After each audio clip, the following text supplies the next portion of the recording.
Learning Equal Halves, Part 2. Today we will learn how objects are divided into two equal halves using their weight.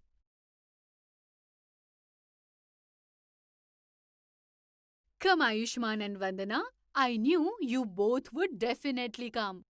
Madam, have you got those objects that we have not learned to divide into two equal halves? Yes, Ayushman, I have got them. Then show them to us, madam. Look, Vandana, I have kept those objects here. What is there in these boxes? Dal and basin. Yes, dal and basin. Tell me, how will you divide dal and basin into two equal parts? We can divide dal into two parts because we can count dal. Okay, please try. I will start counting from this pile of dal. 1, 2, 3, 4, 5, 6, 7, 8. This pile is huge. By the time I finish this, it will be late in the evening. This is not the right way to measure dal.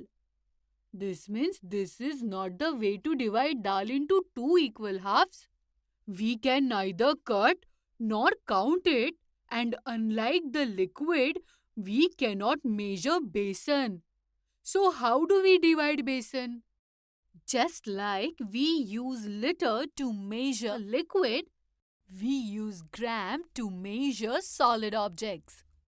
Objects like dal, which are not easy to count, and objects like basin that cannot be counted, are measured in grams.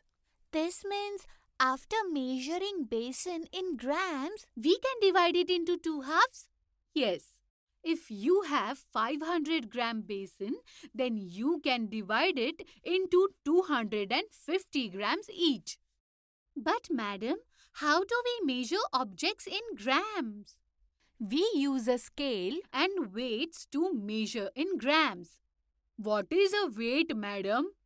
Weights are iron pieces of different grams which are made by taking the accurate measure. Weights come in different measures of 50 grams, 100 grams, 250 grams, 500 grams, 1000 grams, etc. Look, the thing you want to measure is kept on one side of the scale and one or more weights depending upon the requirement on the other side.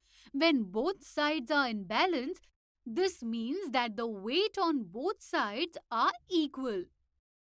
When both sides are equal, we calculate the weights added.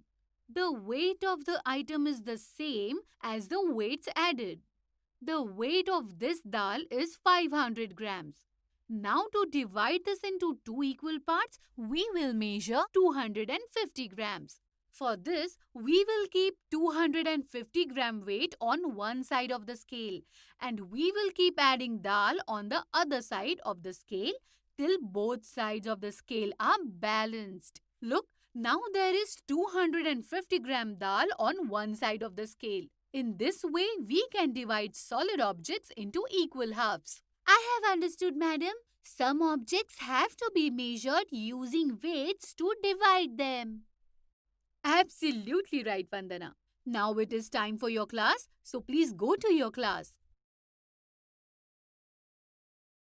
Today you learned that some objects are divided into half based on their weight. A scale and weights are used to measure the weight of any item.